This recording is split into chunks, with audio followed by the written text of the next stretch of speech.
Welcome, welcome, welcome. Thank you for joining us live today. We are super excited to be talking to you today about some really important information about the 10 things you need to know if you've been told by a doctor that you have pre-diabetes. And I see my mom is already here with us. Thank you so much, Mom, for being present. We are broadcasting live today on YouTube, Facebook, and LinkedIn. If you're on LinkedIn and you want to engage in the chat, you may want to jump over to YouTube because I can't see you in the chat, but I have a couple different windows open. But thank you so much for tuning in. I am happy that you all are here. This is really important information. So if you or a family member is pre-diabetic, make sure to share this stream with them because we're going to be diving in shortly on the 10 things every pre-diabetic needs to know. And I am here with the lovely Dr. Teju Williams. Dr. Teju is a board-certified family medicine physician with a passion for helping people overcome chronic disease using diet and lifestyle. She understands firsthand the impact and burden of disease on the individual and their family. And through her own research, drive, and tenacity, she discovered God's design for the human body and the foods that best provide the necessary building material for optimal health. She's on a quest to share this message with all that will listen. Her area of focus, which is why she's here today, is type 2 diabetes and obesity, both of which are huge risk factors for the health of our brain. If you're dealing with this and not trying to handle it, not trying to treat it, or even work on reversing it, which is possible with plant foods, which we're going to talk about today, you are setting yourself up for Alzheimer's, dementia, mood imbalances, and a host of other issues, right? So we want to kind of nip that in the bud, and that's what we are talking about today. And we're diving into it even deeper on the Thrive Through Food Summit. If you haven't registered, what are you waiting for? You need to register for the Thrive Through Food Summit. This summit is specifically looking at nutrition's role in mental health. There's a lot of things that can affect our brain and really accelerate cognitive decline. Now, eating healthy is super important, right? If you follow me, I know you're interested in eating clean, but we can't just really stop there with food, right? There's a lot of things we need to be looking at in order to keep integrity of our brain so we can have quality of life later on, right? And so this summit is really diving deep on all those things. How the brain works, what makes it hurt, what injures the brain, and how we can support the brain in its healing and halt cognitive decline. So Dr. Teju, thank you so much for joining us today. Thank you, Samantha, for having me. I love talking about diabetes, pre-diabetes, and type 2 diabetes specifically because it is a condition that in many cases can be reversed. In clinical medicine, we tend to have explanations, but we don't have solutions. So it's exciting when we can offer solutions that not only work, but work well. So thank you for what you're doing. Thank you for the summit. Thank you for having me on. It's such a pleasure and an honor. I appreciate it. Yes, and I'm so excited to be connected with you. I was really excited to hear that you're also into raw foods. There's very few doctors that are really in the know when it comes to raw foods. I would love to ask you, if you don't mind sharing, like how did raw food eating even come into your consciousness? How did you get into it? I think I got into it like a lot of other people that get into raw food because I wanted to be healthier. I was struggling with my health. I've been in the plant-based world for many years, over 10 years. But I was having some health challenges, going through medical school, residency, and the next thing to do was to kind of, look into raw food nutrition and see if that could actually help me with my health journey. So yeah, that's essentially how I got into it. It has been a little bit of a challenge because, as you know, we live in a society where it's predominated by cooked food, going out with family, going out with friends. So it's definitely been a journey for me. It hasn't been easy, but the nutrition side of it makes a lot of sense to me. I feel the best when I eat mostly raw. And yeah, I enjoy this way of life. But certainly, because I just wanted to optimize my health and take it to the next level. That's awesome. And we have so many testimonials on this summit, which I wasn't really expecting because I didn't really have the intention for this to be a raw food summit. I did that before, the Raw Food Health Empowerment Summit. This summit was really supposed to be focused on nutrition's role in mental health. And it just so happens that almost everyone on the summit is pointing to raw foods as either helping them, helping the people that they work with on, depression, anxiety, ADHD, bipolar, autism, all of these things. And it's like, wow. And not just raw foods, but a specific way of eating within the raw food, because some people are actually surprised to hear that there are raw food diets, right? It's not just one. There's different ways to do raw foods. And so there's a specific way to do it to really nourish the brain to combat anxiety, depression, ADHD, bipolar, autism, all of these things. So definitely make sure you sign up for the summit so you can learn and share the information. I'm really looking for mental health advocates on the ground working in community to use this summit as a resource and share it with the people that they're working with so that we have a full understanding across the board, across the country, that nutrition is foundational for a healthy working brain, for us to have a happy mood, to be joyful, to have harmonious relationships in our homes, at work, in community. We need to eat clean because what we're eating is affecting our brain.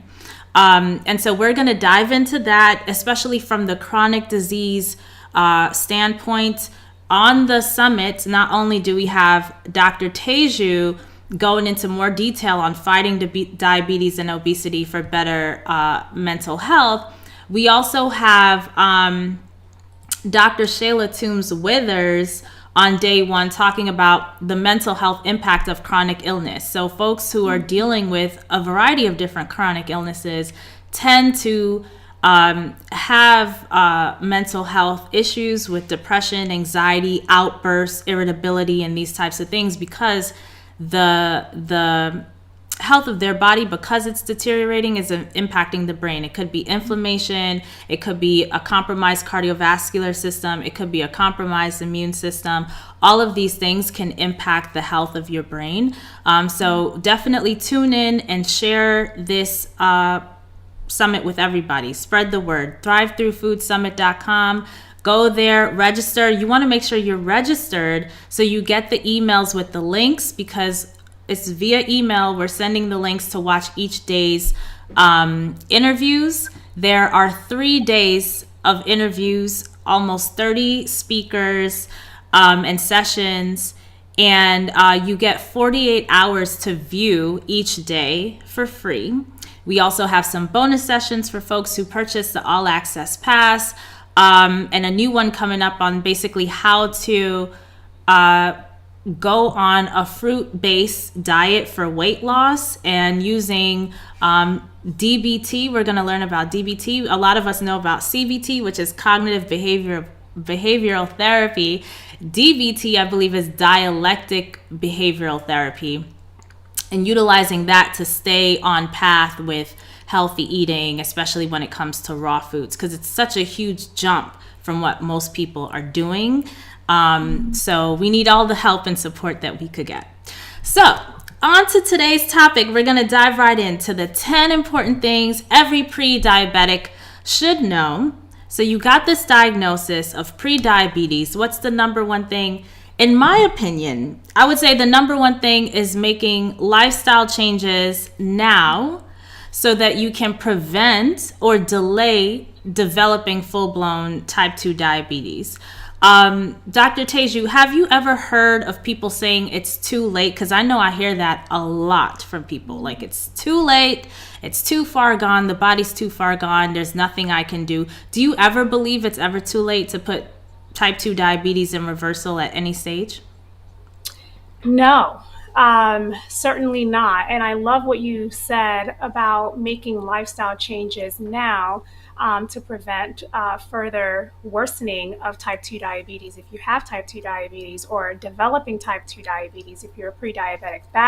That is without question a true statement. And that is because pre-diabetes and type 2 diabetes are on the same spectrum of disease. And both of those conditions have the same underlying root problem. And the root cause of prediabetes and type 2 diabetes is insulin resistance and chronic inflammation. So there is no better way to address both conditions than to move from a poor, nutrient deprived, pro inflammatory diet to a more nutrient dense, low fat, anti inflammatory diet. So, people need to understand that every cell of the body requires glucose, and our cells utilize glucose for energy. Now, glucose is a simple sugar that gets broken down by the body, and insulin is a hormone that the body releases to move glucose out of the blood and into the cells. So it's really the job of insulin to bring blood sugar levels down. And I'm getting to the question that you asked about whether or not it's easy, or it's impossible, I should say, to reverse type 2 diabetes. The reason why it's not impossible is that if you can get to the root cause, which is insulin resistance and chronic inflammation, then you are well on your way to reversing this condition. Now, the question is, what is causing this condition known as insulin resistance, right? Well, insulin resistance is caused by too much fat inside the cell, too much fat inside the muscle cells and the liver cells, right? Which pretty much translates to there's too much energy inside the cell. So what does the body do in its divine wisdom? The body says, look, okay, I need for you to please stop, right? It sends a signal saying no more fuel. Okay, we have enough. And what happens is it down regulates the insulin receptors. All right. Another way to look at this is the lock and key analogy. Insulin is the key that unlocks the cell door so that glucose can move out of the blood and into the cells, right? But when that lock is gummed up with the excess amount of fat inside the cell, insulin can no longer work, excuse me. So what you want to do is you want to reverse insulin resistance. You want to get rid of all of that excess accumulated fat inside the cell so that insulin can do its work. It can do its job. So again, to answer that question that you asked, is it possible to reverse type 2 diabetes? Absolutely, but you must get to the root cause type 2 diabetes and prediabetes, which is insulin resistance and chronic inflammation. And I just mentioned to you that the main issue with insulin resistance is the accumulation of fat within the cell. So we need to deal with that. And once we deal with that, guys, type 2 diabetes can definitely be reversed. Awesome. Kick it to the curb. This is vital information, because honestly, when I found out about this, I was like really heartbroken that we didn't know this information when my grandma was alive. When she had, type 2 diabetes, she was taking all the pills, the metformin, the Plavix, and a ton of others, because she had all the co-conditions. But eventually she graduated to those long insulin shots, which means that over time, those medicines, they really, like, your kidneys have to filter all of it. So it wasn't really helping her get better. It was just managing. And that's why you hear on all of the diabetes stuff that's out there on the internet, it's managed diabetes. And I'm like, why are we managing? We should be reversing. You know what I'm saying? You don't want to manage, because you're going to end up the same way my grandma ended up, with a pancreas that's not even producing insulin anymore, which is crazy to me. So number 2 on the list, and you kind of got into it a little bit with the fat, right? So number two, focusing on losing excess weight through diet and exercise. Even a 5 to 10% weight loss can make a big difference. How much weight do you think, Dr. Teju, someone needs to lose to make a real difference in this fight against diabetes? I think you hit it on the head. Any amount of weight loss will get you closer to your goal of preventing type 2 diabetes or reversing it, and certainly reversing pre-diabetes. It's important to note, though, that for me, I call it the three pillars of managing and reversing pre-diabetes and type 2 diabetes, and that is eating a healthy diet, right? A healthy diet, a plant-centric healthy diet. Number two, achieving your ideal body weight. Okay. So you want to be able to get to your ideal body weight. You want to get to a normal BMI. And number three, you want to be physically active and you want to exercise. So yes, losing excess weight and achieving your ideal body weight through diet and lifestyle, through diet and exercise, is absolutely your best defense against preventing, the development of type 2 diabetes if you're pre-diabetic, or reversing pre-diabetes. We know that obesity is a major risk factor for the development of type 2 diabetes. And the reason why is because, folks that are over their ideal body weight tend to carry excess amounts of fat. And the fat that we carry, we store in our adipose tissue, but we also have some of that fat accumulating inside of our cells. So when we lose this excess weight, we make our cells more insulin sensitive. And when we make our cells more insulin sensitive, we can move glucose out of the blood again and into the cells where they belong. So yes, losing weight is absolutely important, but don't feel completely hopeless. It doesn't matter where you start. It's all about taking action and getting started today. And I'm sure we'll talk a little bit about, some of the exercises that you can start doing today. But yes, losing any amount of weight will get you closer to your destination, but trying to achieve your ideal body weight is really where the money is at. Awesome. And talking about the money, Ozempic. Oh my goodness. This has taken the whole industry by storm. Everyone is talking about it, and it costs a lot. It's a popular drug right now that people have been using to lose weight, but it originally was formulated to help folks with diabetes. It's super costly, and can have major side effects. Some of the news stories that I've heard coming out of people's whole stomach and intestines becoming paralyzed. I mean, to me, it just reads like a horror story. Right. And apparently when people stop taking it, they gain the weight back. What are your thoughts on this drug, Ozempic? Well, I'm someone that believes that sometimes medication might be necessary, but that's in a small number of people, a small population of people. The vast majority of the people that are taking Ozempic I feel, in my opinion, are doing themselves a disservice. Ozempic was actually FDA approved years ago for treating type 2 diabetes, for managing type 2 diabetes, because it essentially works by increasing the insulin production by your pancreas, right?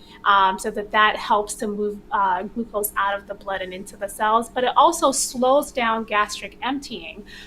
So you don't get hungry, right?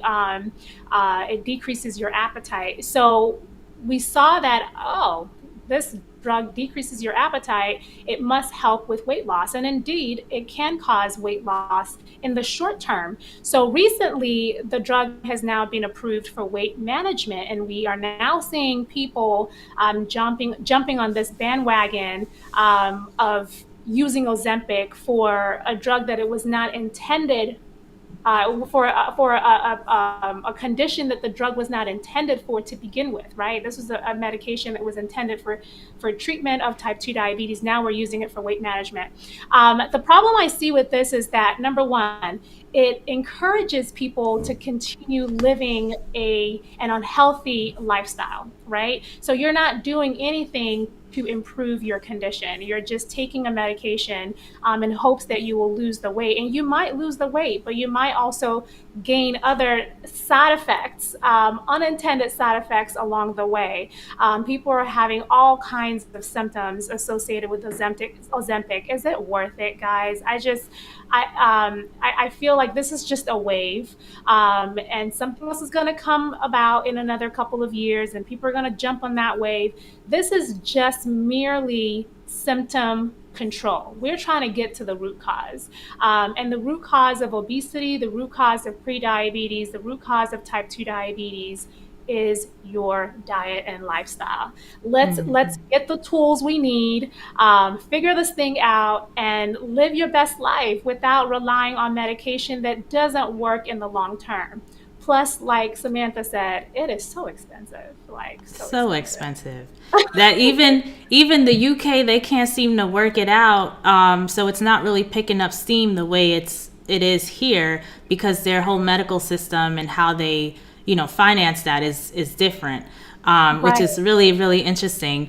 But you actually segued into tip number 3. So I hope all of you have your pen and paper out and writing these notes down. Okay, we are at number 3. Choose nutrient-dense whole foods like vegetables, fruits, beans, nuts, healthy fats. Avoid processed foods and sugary foods. When folks start eating more plant foods, Dr. Teju, they tend to have sometimes, some kind of gastric upset. Their microbiome is in the process of change, trying to accommodate all of this fiber. Maybe they weren't getting in as much fiber before. How do you advise folks to get through this stage? What are some of the tips that you offer to your patients? Okay, so that's a great question, because people coming from a standard American diet or a standard Western diet, and they're moving more towards a plant-centric diet, might have some issues. And those issues can be remedied with time. So just being patient with the process, giving yourself time to make that transition, I think is tip number 1. The second tip that I would give is that for a lot of people, how they process their food. So I'll give you an example, beans as an example. There are people that are transitioning and eating more beans, and they're having some GI issues. They're not able to digest the beans properly. They're having bloating, gas, and this is quite normal, right? So what you want to do is you want to soak your beans for at least 24 hours, right? And sometimes you might have to sprout your beans. These methods will help your body better digest these foods that may be difficult to digest. So that is another tip. Now, in regards to like your vegetables, I'm thinking of like your cruciferous vegetables and some of the other vegetables that might be harder to break down. You might want to consume that in a cooked state. Let's say you're thinking about transitioning to more plant foods that are in their uncooked raw state, but your body just can't handle it because it's just too much fiber. What you might want to do is you might want to lightly steam these vegetables. Again, it breaks down some of the cell wall, making it a little bit more digestible.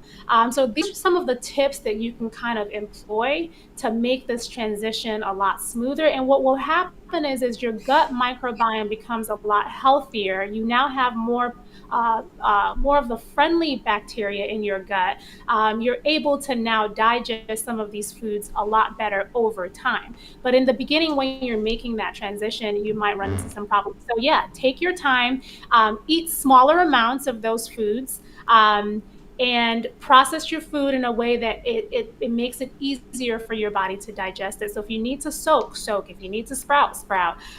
If you need to lightly steam your food, do that as well. And you might also want to try one food at a time. Sometimes when you're eating all kinds of food all at once in one sitting, that can also, it can set you up for disaster. So what you want to do is you want to eat one meal at a time, one food at a time, eat small amounts, and then slowly increase the amount that you're consuming until you're able to tolerate it. But plant foods are by definition anti-inflammatory. They are low in saturated fat. They contain protective compounds like antioxidants and phytochemicals that protect our cells from damage. They're high in fiber, and that could be an issue in the beginning, but we want to eat fiber because fiber helps to keep our gut healthy, helps to slow down the rate of glucose absorption. And you also want to make sure that you are optimizing all of the other aspects of your lifestyle as well, like making sure that you're staying physically active.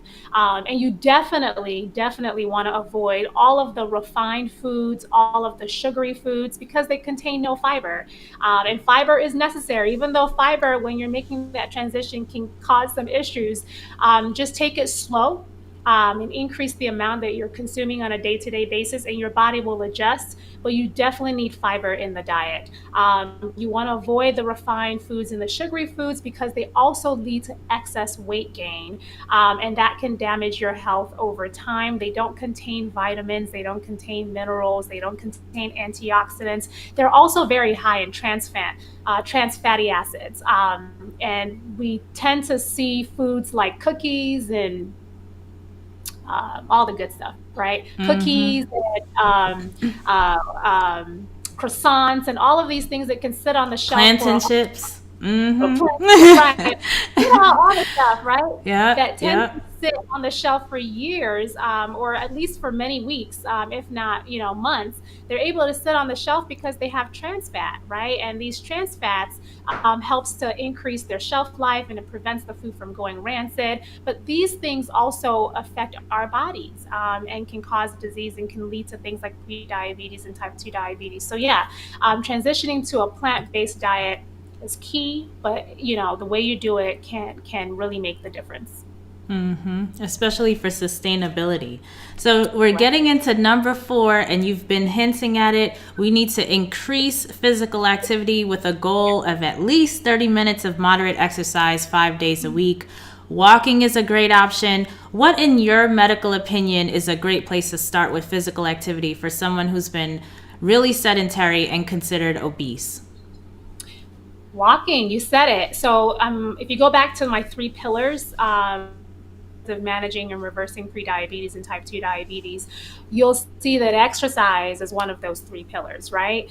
Exercise not only helps you to lose weight, which is an important aspect of what we're talking about today. It helps you to achieve your normal BMI, but it also helps your cells become more insulin sensitive, which is what we need to be able to reverse prediabetes and diabetes. So many people, when they are coming from a largely sedentary lifestyle, they want to hit the gym and just go at it, be in the gym for like 2 hours. And I'm like, guys, no, this is not how you do it. People don't realize that the best form of exercise really for human beings is walking. The thing though that I want to point out that for me, the best form of exercise is the one that you can be consistent with and that you enjoy. So walking for a lot of people is something that they can be consistent with and they can find joy in. Walking is a great low impact form of exercise, and you can increase the intensity with walking by brisk walking if you want to get your heart rate up and if you want to improve your cardiovascular health. So walking is a great bar none, one of the best forms of exercise and can be done by most people. Another form of exercise that people don't think about is jumping on a rebounder. It's like a mini trampoline.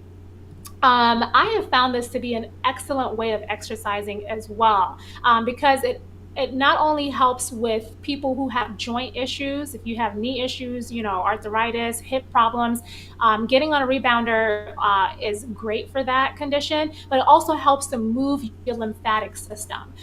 So really, in a nutshell, what I'm trying to say is that really the best form of exercise is one that you can make a habit and a way of life, one that you enjoy and one that you can be consistent with. And for a lot of people, walking fits that bill.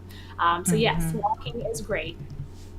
Yeah, I think people want to do more too because they feel like the walking won't do enough. But I guess, if you have a lot of weight to lose, especially if you're obese, then it's going to do quite a lot. I've seen testimonies where folks have been able to lose quite a bit of weight. And when you're going on a walk, of course, you need to hydrate. That's number 5 on this list of the top 10 things you need to know. You got to drink water instead of sugary drinks. So that means no pasteurized juice out there that's being served in the grocery stores, no soda. So you got to stay well hydrated. I just did an interview with Dr. Toomey Johnson, who's also on the summit, talking about her history of depression and how raw foods helped her get out of that, and the lifestyle, because the whole thing is a lifestyle, just like you were talking about, Dr. Teju. It's like you do the nutrition piece, you got to make sure you do the physical activity, and also your life has to support these things so it becomes a regular thing. So I just dropped it in the chat, the link to that broadcast. You can watch that. I want to ask you, Dr. Teju, about your insights on hydration. And have you had folks complain that they're running to the bathroom too often? Because I get this a lot when I encourage water drinking. People complain, I got to work, I can't be running to the bathroom. Like, how do you coach folks through this? Yeah, they're going to the bathroom a lot more frequently than they're used to, because they're now increasing the amount of water that they're taking in, which is normal. When you're transitioning from something to something else, you're going to have to go through that transition period. But water is so vital, especially for the diabetic, for the pre-diabetic and the diabetic, because to be honest, pre-diabetes and diabetes kind of puts you already in a dehydrated state. So you're already kind of a little bit, behind the A ball. Is that how they say it? But you're just, you're behind. You're behind when you are when you have the pre-diabetes and diabetes condition. That's because your cells are craving water. Remember that when you have high blood sugar levels, some of that will actually get excreted by the kidney, and water tends to follow sugar, which makes you more dehydrated. So when you drink water, you're actually helping your condition. Like drinking juices and soda will leave you more dehydrated, and it will cause insulin spikes. It will cause you to, have to gain more weight. It's just not a good situation. So what I tell people to do is I tell people to be okay with going to the bathroom. Certainly, you want to make sure that you are not affecting your sleep quality at night.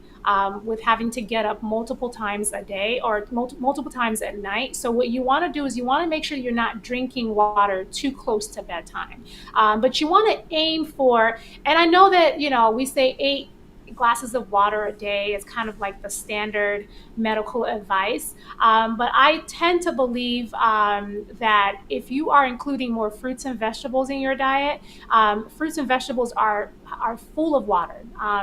They're high in water. You're likely not going to need 8 glasses of water a day. You're getting a lot of that through your food. So you really just want to pay attention to the cues your body is giving you. And if you feel thirsty, by all means, please drink. But your body will adjust to the amount of water that you're consuming once it becomes hydrated. Right now you're in a dehydrated state. So all the water that you're drinking is going to go right through you. Your body is trying to rebalance itself, and you're likely to have to run to the bathroom multiple times a day. But that gets better as you become more hydrated. You'll find that you don't need as much water as you're eating more of the fruits and vegetables. And you'll notice that you're going to the bathroom, yeah, but you're not going as frequently because your body is more balanced. It's in a more balanced state. So there's a transition to everything is what I'm trying to say, Samantha. I think people freak out when they observe a change in their body, but sometimes that change is necessary to get you to the other side, right? To get you to a more healthy, more balanced state. So don't be afraid to drink the water. If you feel thirsty, by all means, please consume water.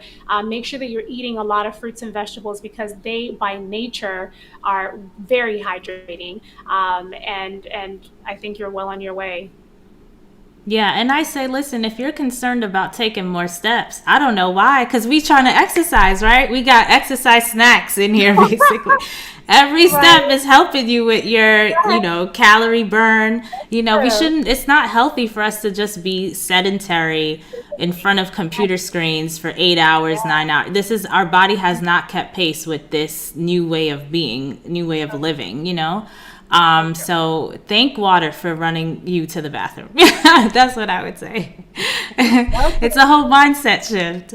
Yeah. So number 6, you want to monitor your blood sugar routinely and track results so you can see patterns. Because, I'm thinking like if you want to know if you're going in a good direction or not, you need something to monitor, to track, to see, how things are going.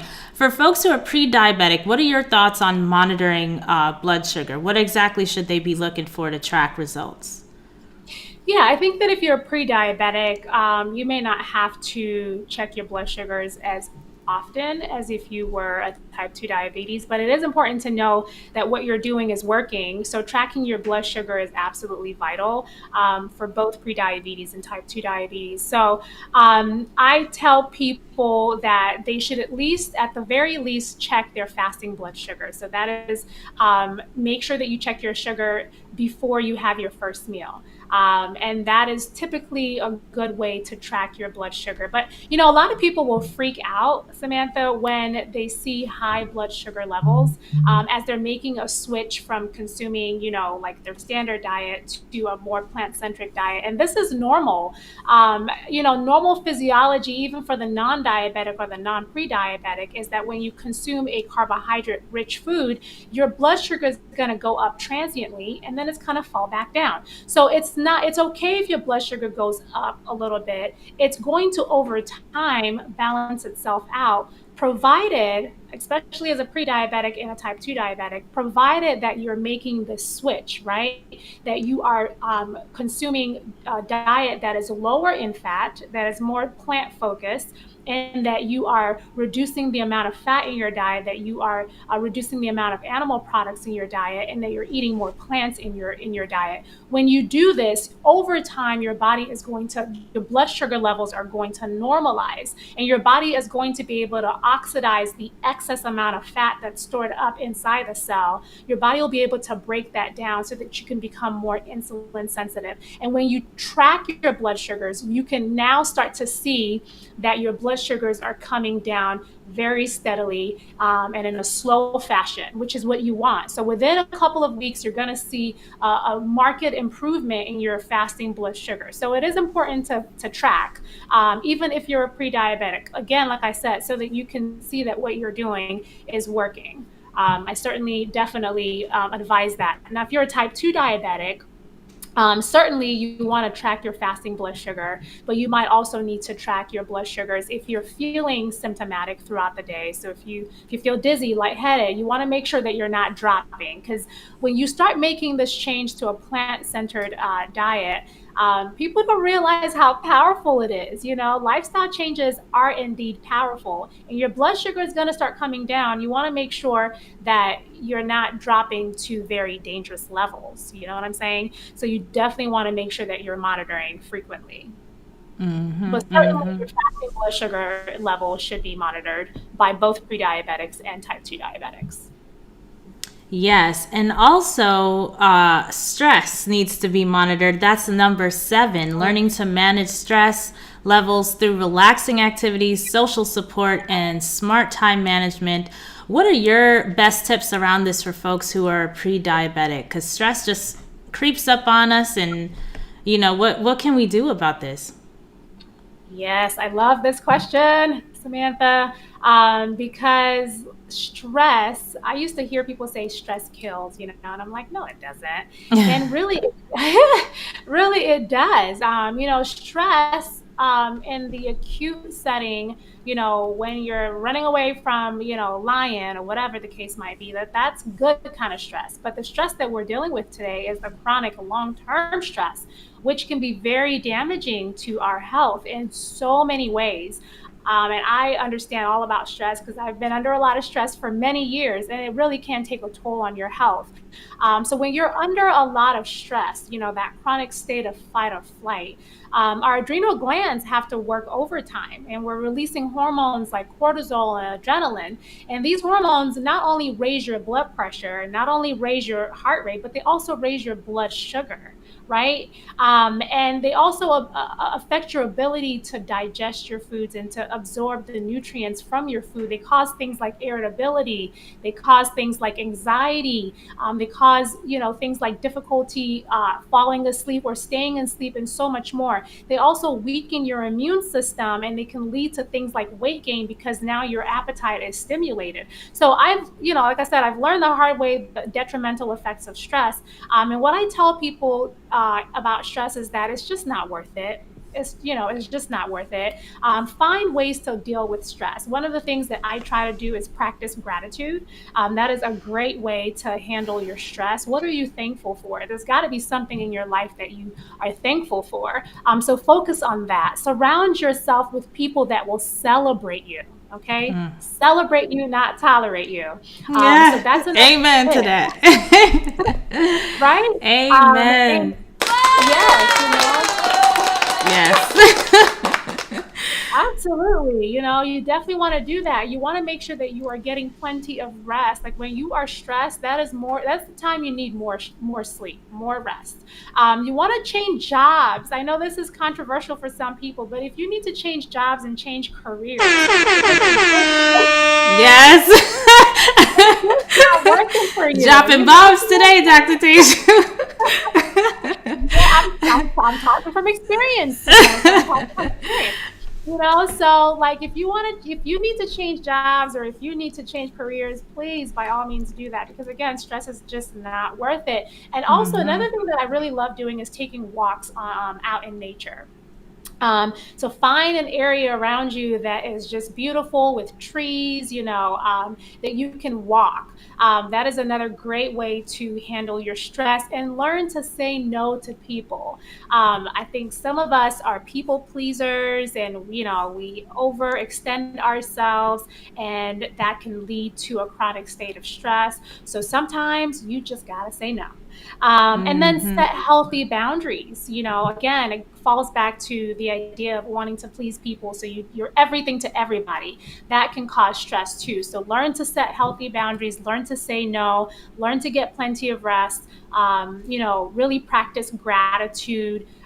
Change careers or jobs if you have to, and surround yourself with good people, surround yourself with positive people, surround yourself with people that will encourage you and will support you. So there are a lot of different ways to handle stress. The important thing is to be able to identify that you are under stress and take the necessary steps to rectifying it. Brilliant. This is worth the price of admission right here. This whole section. Totally. And it's not an easy thing to do. It's easy to say, but that is the work. That's the work that we've been called to do if you're dealing with the situation, and which is why we have many sessions on the summit that go into this, like making hard decisions, saying no, setting up those healthy boundaries. I mean, it is crucial on the journey if you're dealing with obesity, dealing with diabetes. I mean, just setting up healthy habits. Folks tell me, well, my kids eat a certain way, my husband's bringing in this, my coworkers have these foods, and so I can't eat healthy because of all these people around me. But it's like, listen, if you waiting on them, you ain't ever gonna get healthy. You know what I'm saying? We living in a toxic food environment, so you have to be your own advocate. Absolutely.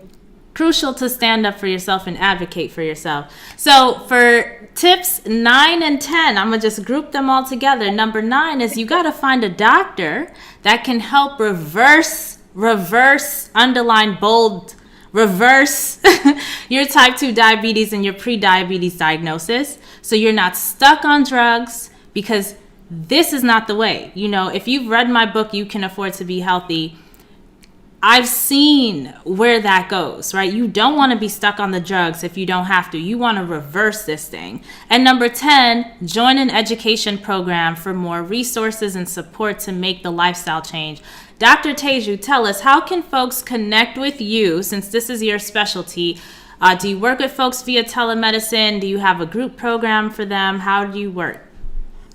Yeah, before I answer that question, I do love what you said about people finding a physician that they can work with to help them reverse their condition, especially if they're pre-diabetic. I mean, it's like you can absolutely get a good handle of your blood sugar when you're at that pre-diabetic stage, and absolutely when you're a type 2 diabetic. So finding a plant-based doctor, I want to emphasize that. Finding a plant-based doctor or a lifestyle medicine trained doctor to help you along your journey, I think is really important, because they'll help you adopt that healthy lifestyle and that healthy diet. They'll help you with losing weight, and they'll help you with your exercise program, all of which will help to bring your blood sugar levels down and reverse insulin resistance. And of course, if you're on medication, you definitely need a doctor to help you with this, because as I mentioned earlier, as you're implementing all of these pillars of health, your blood sugar is going to come down. And if you're on medication, that can be pretty dangerous. So you want to make sure that these medications are adjusted or stopped when your blood sugar levels normalize, and you want the help of a doctor in doing that. Now, if you are not able to find a plant-based doctor, just find a doctor that will be willing to at least work with you and assist you in weaning you off your medication, right? So you don't necessarily need a plant-based doctor to help you get off medication as your blood sugar levels are coming down, but you need someone that will be willing to actually wean you off your medication. Most doctors will have no problems doing this for you. In terms of educational programs out there, resources, and helping you to make these lasting lifestyle.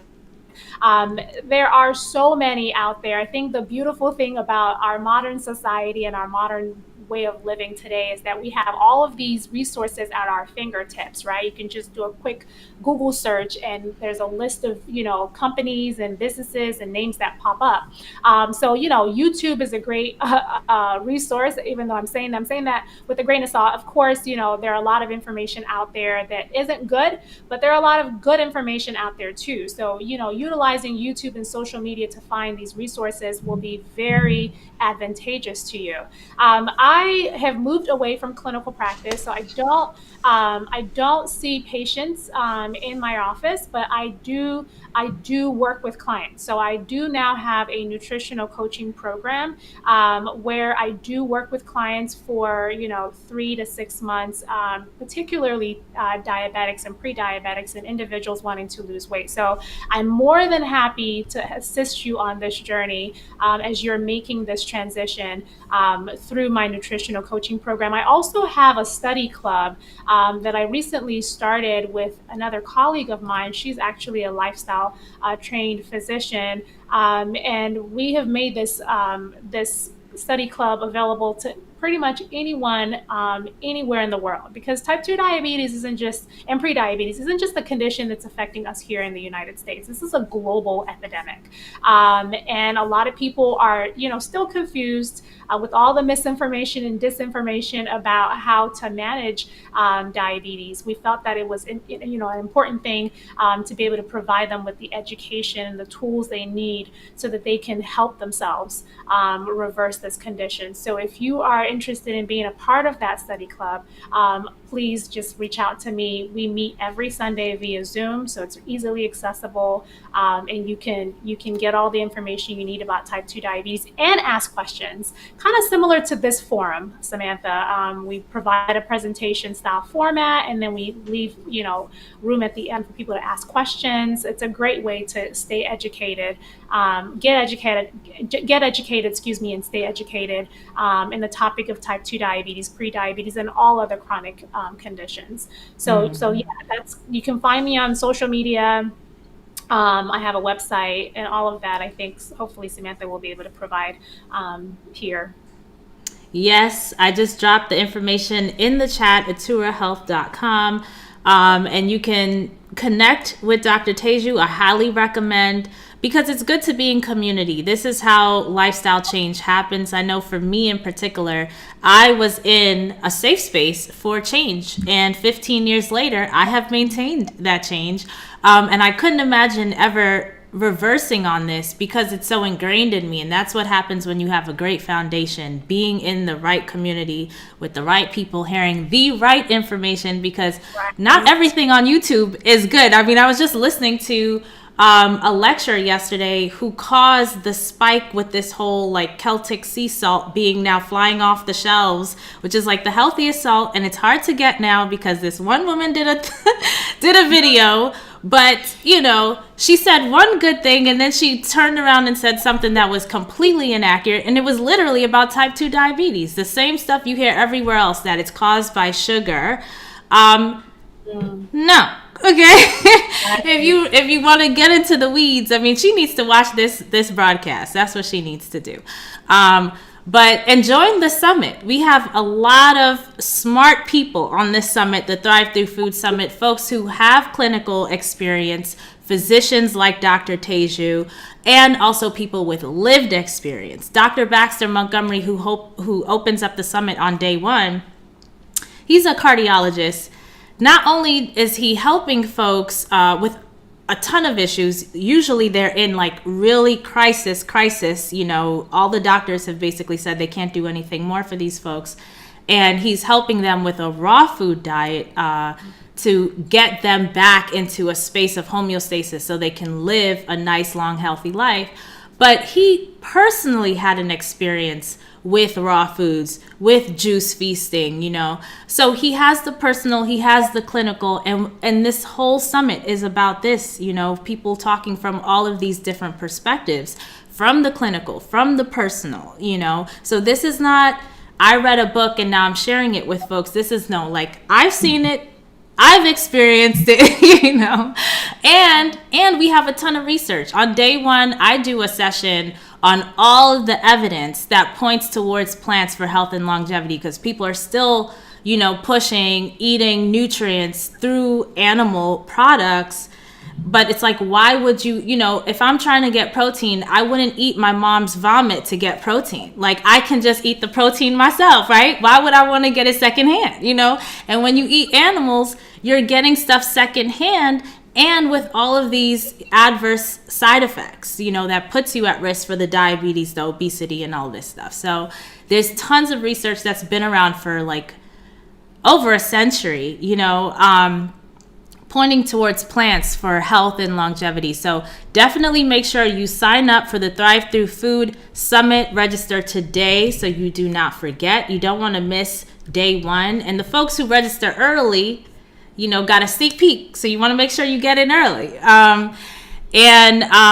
Teju, thank you so much for being with us today. I learned a lot, and I hope folks who joined learned some new things as well.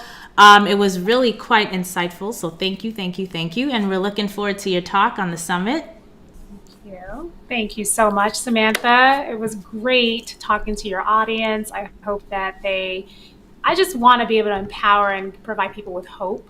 You know, that this is not a death sentence. This is not a life sentence. This is something that you can absolutely reverse.